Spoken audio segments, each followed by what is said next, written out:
Oh, it's another day here at the Comeback Team Studios. This is your boy Beck Lover, and if you want someone that gathers all the news, all the gossip, all the headlines, things you might know about, things you should know about, you're in the right place. This is the Beck Lover Podcast, Interesting Times. I do all the homework for you. I missed you. It's been a long time. Is World War III on the horizon? Probably. There's all kinds of things breaking out. We're going to cover what's going on with Iran, Iran, the war in the Middle East. We're going to talk about a lot of interesting things on this episode, so make sure you smash that subscribe button. Make sure you check out my YouTube channel where I put up vlogs and all kinds of different content. You can find all of my links right here below, becklover.com. That's BEKlover.com. And you can listen to the audio version of this podcast anywhere podcasts are received. But if you want to watch it, you can watch me on YouTube, Rumble, and Spotify. Let's get down to it, folks. It's Friday night. We're 10 seconds to midnight. It seems like nothing's working out the right way. But before I go into the whole Iran thing, let's cover some very interesting and important news. If you have not heard, billions of login credentials have been leaked online, cyber news researchers say. I spent half the day today trying to reset my passwords. What a pain in the ass that is.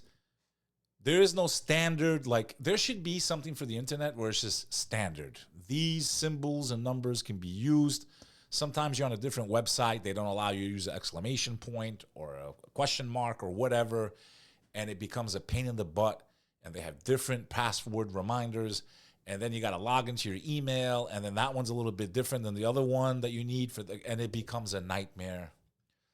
So first and foremost, what's going on? All these big sites, all this cyber hacking, all this stuff, your information's out there, folks, whether you like it or not. I highly recommend you go change your Google password. I'm starting to think there's got to be some of these supercomputers with AI that's helping these hackers do it, because this is pretty crazy. Researchers at cybersecurity outlet Cyber News say that billions of login credentials have been leaked and compiled into data sets online, giving criminals unprecedented access to accounts consumers use each day. According to a report published this week, Cyber News researchers have recently discovered 30 exposed data sets that each contain a vast amount of login information, amounting to a total of 16 billion compromised credentials. Well, there's only 8 billion of us, so it's safe to say your info's out there, friends. You better change your passwords. That includes user passwords for a range of popular platforms, including Google, Facebook, and Apple. 16 billion is roughly double the amount of people on Earth, signaling that the impacted consumers may have had credentials for more than one account leaked. It's also important to note that the leaked login information doesn't span from a single source, such as one breach targeting a company. Instead, it appears that the data was stolen through multiple events over time and then compiled and briefly exposed publicly, which is when Cyber News reports that its researchers discovered it. If you're worried about your account data potentially being exposed in a recent breach, the first thing you can do is change your password and avoid using the same or similar login credentials on multiple sites. If you find it too hard to memorize all of your different passwords, consider a password manager or passkey, and also add multi-factor authentication, which can serve as a second layer of verification through your phone, email, or USB authenticator key. And you should definitely have more than one way to verify your account. I do.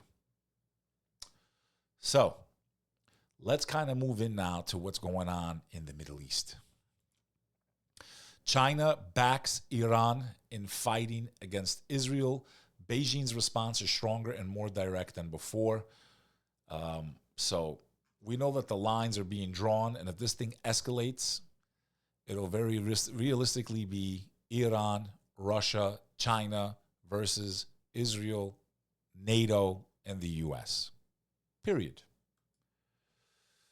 Israel presses ahead with strikes as Trump's 2-week deadline looms. Israeli officials insisted Friday that they will keep up their bombing campaign against Iran, even as President Donald Trump has given Tehran a 2-week deadline to come to some sort of diplomatic deal that reins in its nuclear program.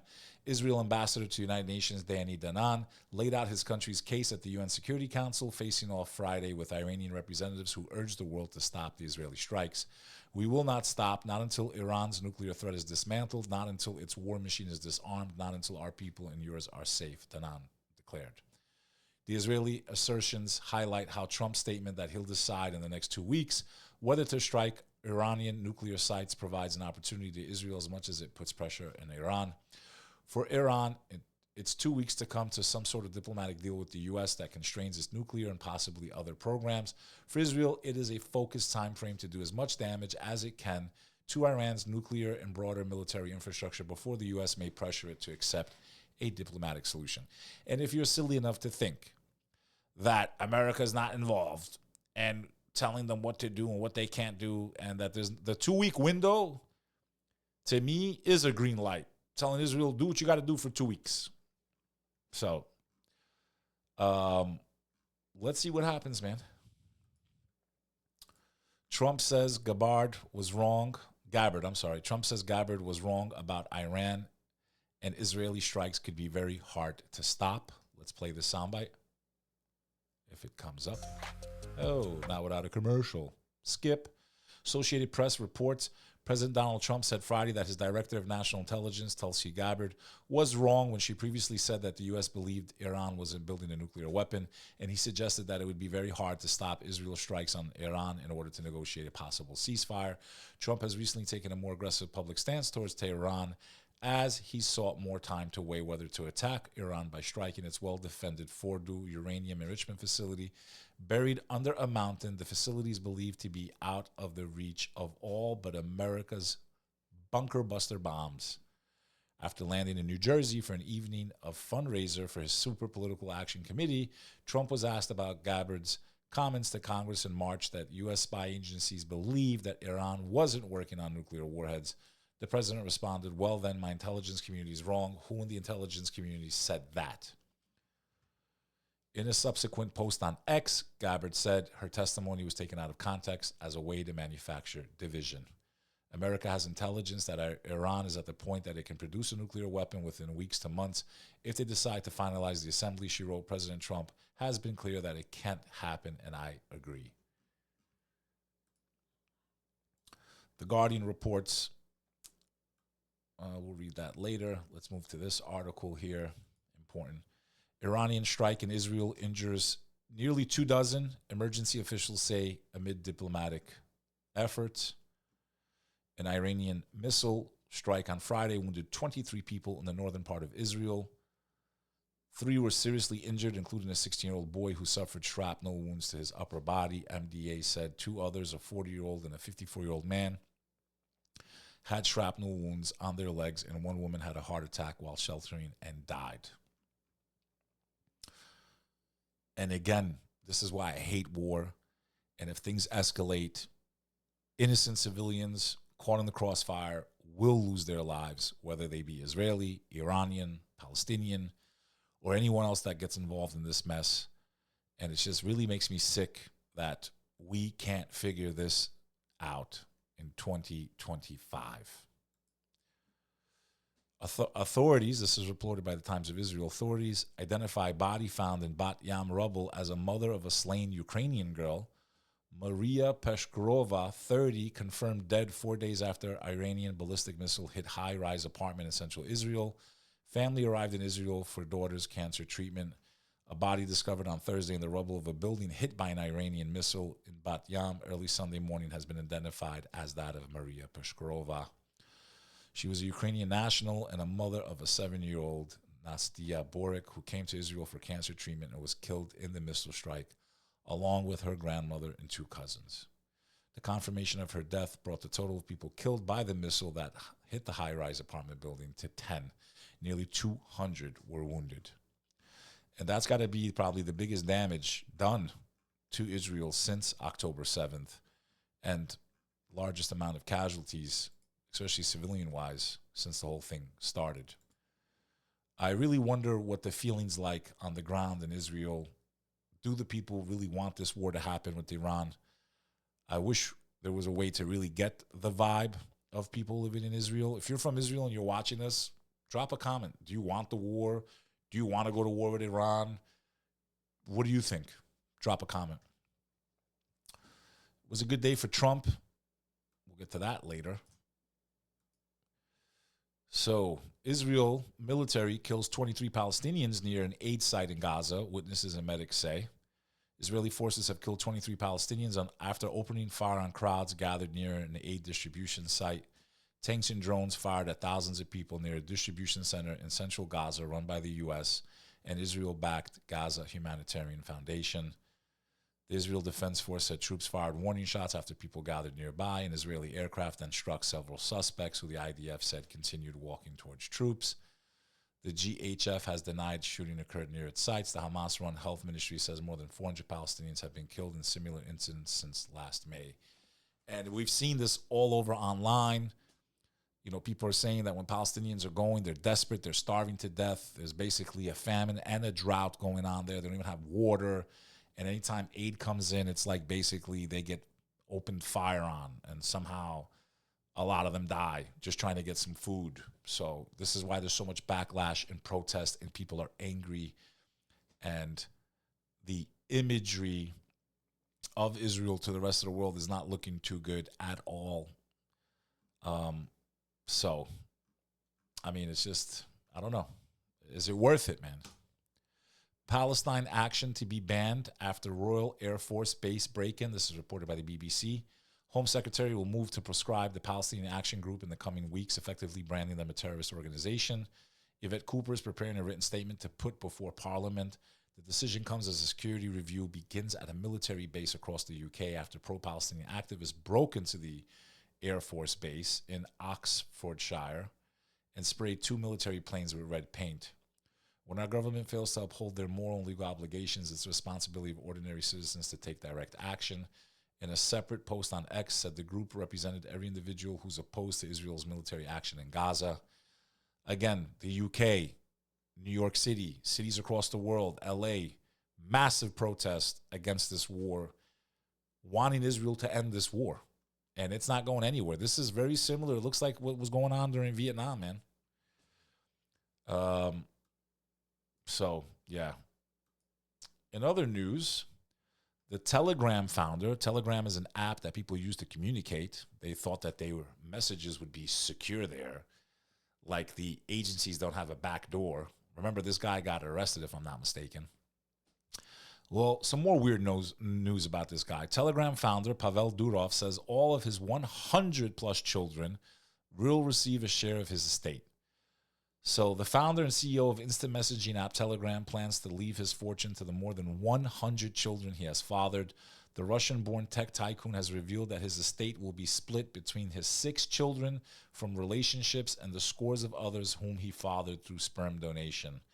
In a wide-ranging interview published Thursday in French political magazine Le Point, 40-year-old Durov revealed that he does not differentiate between his legal children with the 3 different women and those conceived with the sperm he donated. What kind of dude that's basically a billionaire has time to go and donate sperm? It sounds to me like he has some kind of weird complex in his mind where he feels like he needs to be like a sultan or, some guy that has hundreds of kids. Like, I find that to be really strange and weird and sick. Really weird. Someone I think that has a lot of kids that we don't know about, I'm just guessing here, is Elon Musk. I met someone who said she was propositioned by him. I will not reveal her name or her identity. Someone I met in real life. And I even saw some of that stuff. So I think he has more kids than we even know about. Elon Musk, it seems, I guess, all these big tech people, they want to have hundreds and hundreds of kids. Elon Musk's most ambitious launch, perhaps it's fatherhood. This is reported by eonline.com. The SpaceX CEO has fathered so many children at this point that even his daughter, Vivian Jenna Wilson, one of his 6 kids with his first wife, Justine Wilson, has stopped keeping count. I will say I do not actually know how many siblings I have if you include all half-siblings. For the record, the tally's 14, though the Tesla CEO has driven home the fact that he's not 100% confident that conservative influencer Ashley St. Clair's son, Romulus, born in 2024, is his. I bet you he has more kids than we know. What do you think? And why do all these techies that have a lot of money want to have, I can understand 5 or 10, but once you pass 10, like, that's just, to me, is a little crazy. It really is. It's not normal. So the FDA has just approved the long-lasting injection to prevent HIV. Clinical trials have shown that 6 monthly injections of lenacapavir are almost 100% protective against becoming infected with HIV. But big questions remain over the drug's affordability. The Food and Drug Administration has just approved the drug, an injectable form of HIV prevention that is almost 100% effective and requires only 2 doses per year. In clinical trials, it proved to be 99.9% effective in preventing HIV infection through transmission physically in people weighing more than 35 kilograms. The drug, an antiretroviral, works not by stimulating the immune response, but by blocking HIV from reproducing during its early stages, specifically by disrupting the function of the virus's capsid protein. This happens so long as the body receives injections every 6 months. I really wonder what the side effects are. I think the easiest way not to get HIV is to not be a whore and a lowlife and sleep with all kinds of people. That's the easiest way. And that's the way God would want you to do it. There's a new variant of the sickness that shut down the world in 2019. It's been surging in China and has arrived in the US. Here's what we need to know about Nimbus. The new variant is resurgence in China and several other Asian countries. I think every time it resurges, we should just close the border off to these people. And the fact that it keeps coming out of their territory is just getting really, really annoying, man. Like, we still haven't gotten justice for the first time around and everything that happened and all the shady shit that went down that all of us know about now. It's not a conspiracy anymore. And we still don't have justice for our loved ones who lost their lives because of everything that happened in that lab over there, backed by people over here in the U.S. that financed it and pushed for it to open over there. Doctors issue warning as common sleep habit is linked to risk of early death in major study. So basically, if you're taking a lot of naps, you have a 20% chance of dying a lot younger. Basically, they believe that you're not getting enough sleep, which is why you're always taking naps, which is why you're always feeling tired, and you're going to die younger because of it. I better check myself too. Make sure you follow my Instagram. I have all types of interesting stuff on here. I just did an episode with Majid Nawaz. He's a big-time person in the media. As an American, as a New Yorker, as someone that was underneath the World Trade Center, as someone that sat here and listened to Tony Blair and George Bush say, there was weapons of mass destruction. There was weapons of mass destruction. The pill that people are having a problem swallowing here in the United States of America, and it's all over the internet, it's all over X, it's all over Twitter, right, is that they're using the same bullshit, in our opinion, that they used last time to justify the invasion of Iraq. Weapons of mass destruction. We can't let them get a nuke. They get a nuke.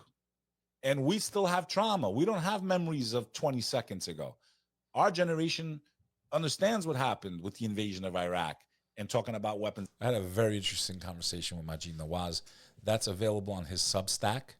You can go to his Instagram and get the link to that episode. We talk about Iran. We talk about everything that's going on. We talk about Israel. We talk about history. We talk about all kinds of things. AI is taking over. As you can see here, I'm in an airport wheelchair that has no one pushing it. And I was taken to my gate. They scanned my boarding pass, and this robotic wheelchair took me to my gate. That, you know, the future's here. A lot of us are going to be obsolete, my friends. No drivers. And now you have wheelchairs. So if you enjoy my content, it's not just this podcast. It's not just my channel. Make sure you follow on Instagram, TikTok. I post all types of different content, and I think you really enjoy it. Make sure you follow at Beck Lover NYC on Instagram and TikTok. I'm very happy about this news as someone that has suffered from male pattern baldness. Breakthrough cure for baldness. 100% of male mice regrew fur with the new treatment. We might not have to go to Turkey anymore. Researchers at San Carlos Clinical Hospital in Madrid have developed a cure for androgenetic alopecia, commonly known as pattern hair baldness. An estimated 80 million Americans, 50 million men, and 30 million women experience some form of alopecia, although it affects women differently than men. Researchers say that they have developed this cure And men usually go through a receding hairline and bald spots, whereas women get thinner at the part line, but rarely go fully bald. In the study published in the journal Stem Cell Research and Therapy, researchers used a combo of fat issue-derived stem cells and the energy molecule ATP to reverse hair loss in mice with shocking results. All of the male mice grew back their coats. Half had full regrowth, while the other half had intensive regrowth.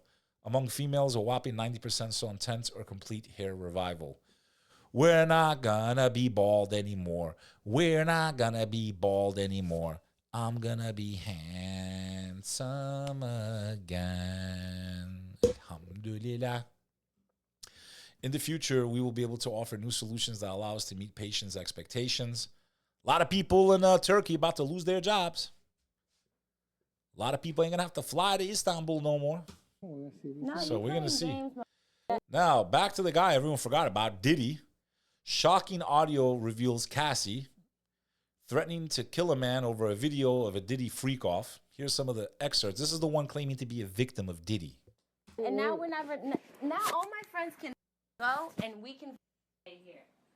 Everybody can go and we're going to stay here. Everybody heard. So they're all leaving and we're staying here until you show me that I'm going to kill you. You don't understand. I don't give a I've never killed anybody in my life, but I will kill you because you're with me. You're with me in my life right now. So that's her threatening someone that had a video of her at a freak-off hosted by Diddy. It's hard to paint yourself as a victim when you're trying to cover your tracks, and it seems like you willingly participate in all these things. This trial is still going on. I'm very curious what's going to happen. Trial has ended for the day, but we'll be back with more live updates. Jaw-dropping new evidence pics reveal twisted look inside Diddy's LA mansion. The jury saw photos from inside the dramatic Miami raid last month. There's bottles of baby oil stacked it's crazy. Then Homeland Security officials during the March 2024. You have pictures of his passport. Items seized by Homeland Security officials during the March 2024 raid. I mean, that's a crazy amount of baby oil, man. It's just crazy, you know? Weapons. My man had all kinds of guns. He also had a lot of drugs. And these pictures can be viewed online. I mean, why the hell do you need that much baby oil? It's just crazy. Doesn't make no sense. Sounds like a lot of people were getting their rectums diddied. Elon Musk, after a couple of weeks of going back and forth with Trump and the whole Epstein thing, here's a video that he posted 10 hours ago. Our way to do things that would be illegal. Yes. It basically, the government-funded NGOs are a way to do things that would be illegal if they were the government, but are somehow made legal if it's sent to a so-called nonprofit. But these nonprofits are then used to, people cash out these nonprofits. They become very wealthy through nonprofits. They pay themselves enormous sums through these nonprofits. It's so insane that that's been going on for so long. It's a gigantic scam, like one of the biggest, maybe the biggest scam ever. And how many NGOs? I think there's a total number of NGOs, probably millions, but in terms of large NGOs, tens of thousands. I mean, it's actually kind of a hack to the system, where someone can get an NGO stood up for a fairly small amount of money. Like George Soros was really good at this. Like George Soros is like a system hacker. Like he figured out how to hack the system. He's a genius at arbitrage. I mean, these days he's pretty old, but a genius at arbitrage. So he figured out that you could leverage a small amount of money to create a nonprofit, then lobby the politicians to send a ton of money to that nonprofit, so you can take what might be, a $10 million donation to a nonprofit to create a nonprofit and leverage that into $1 billion NGO. And a nonprofit is a weird word. It's just a non-governmental organization. And then the government continues to fund that every year. and it'll have a nice sounding name, like the Institute for Peace or something like that. But really, it's a graft machine. And what are the requirements with that money? What do they have to do? Just really no requirements at all. So they just get grants and the government just assumes that they're doing good work. I think a lot of people in the government know that they're not doing good work. But it's a giant graft machine. I mean... And it's on his X account today. I mean, what else you want to know? So, he also posted 7 hours ago, NGOs should not be funded by the government to lobby elected representatives. I agree, man. We have been infiltrated. I don't know what else to say. Corruption is boiling our country. We are in trouble, my friends. We are in trouble. 10 seconds to midnight. Major nations led by Germany pull their gold out of the United States as the world braces for 130 per barrel oil after Iran threatens to close the Strait of Hormuz. I don't know what's going on with my computers right now. Did I get hacked? What the hell's going on? Crazy. Something's going on. Okay. Man, I don't know if you guys can hear that noise, but something's going on. Al? In any event, this thing's acting up. So is this true? I don't know. Let's pull up this clip. Nations pull gold from U.S. as war looms and debt spirals. This is hardly anywhere in the news. I didn't know this till you just talked about it. I said, oh, let me look at the stack he sent me. On zerohedge.com. What is that? Well, Germany asked for 1,200 tons of its gold back from New York. China's buying 80 tons a month. We're not talking about ounces or pounds. We're talking about tons of gold. Even domestic lawmakers are demanding a full audit of Fort Knox, right? Because in a world where there's wars and rumors of wars and using currency as a weapon and the dollar as a weapon, people flee for safety. Countries leave for safety. This metal being repatriated, Alex, back to the homeland of whatever country bought it means it is no longer in supply. Interesting times indeed, my friends. Are you prepared for what might be coming? Do you have other assets besides the dollar?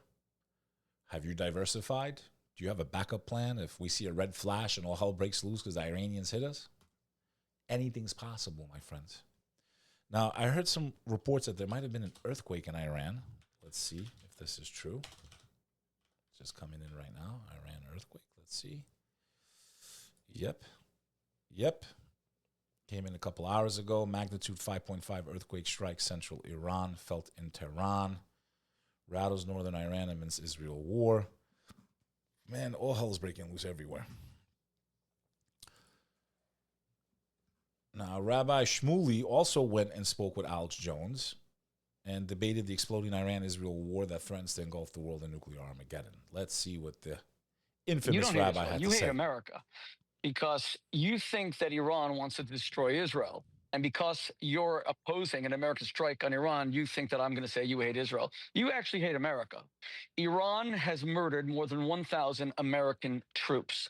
They killed 241, as you well know, in 1983 in one bomb blast outside of Beirut when Ronald Reagan was president. And he was one of our strongest presidents. And all he did was hightail it out of the Middle East.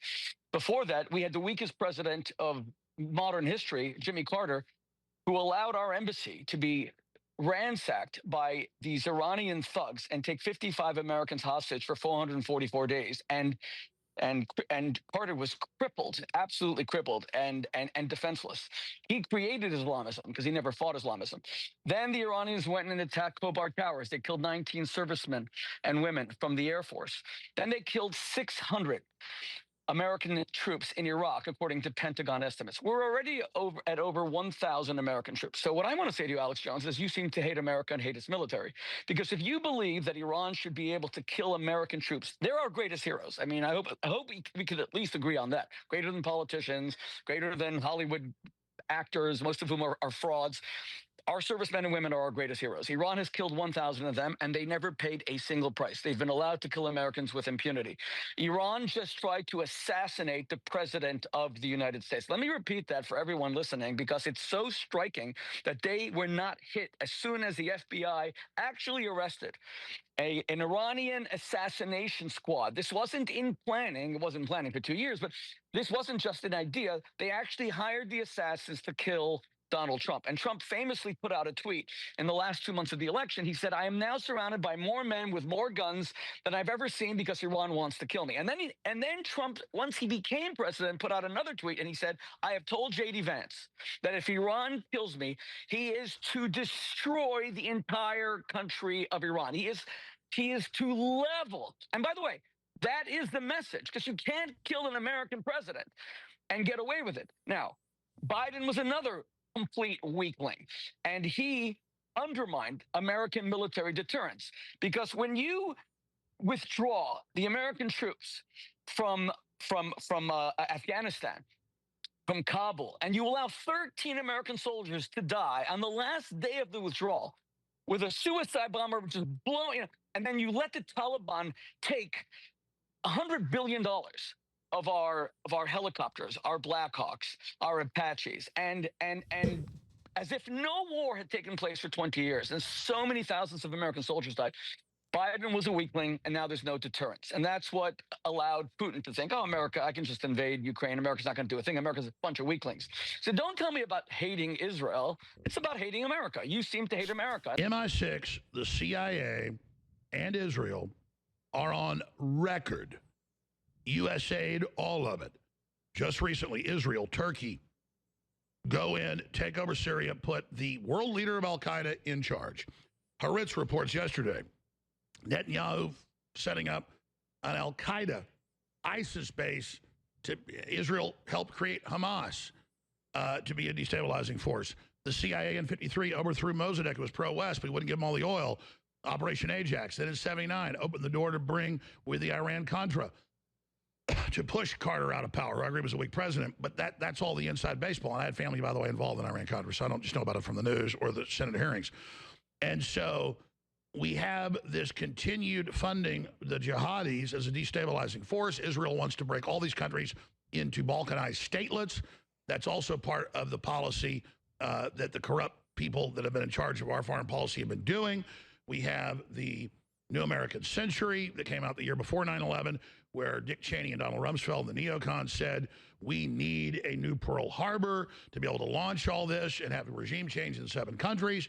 And you got Israel, part of that larger plan. So when Netanyahu gets up and says that we are defending civilization, I certainly don't want expansionist Orthodox Islam. I do see it as one, if not the biggest threats in the world.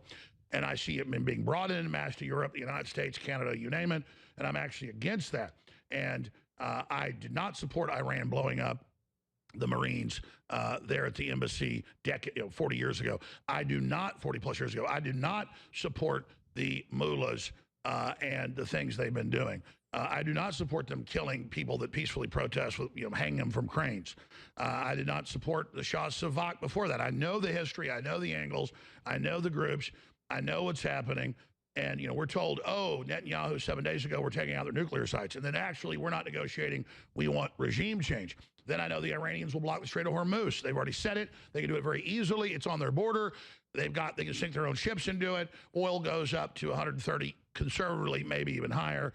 And then that doubles the price index and inflation.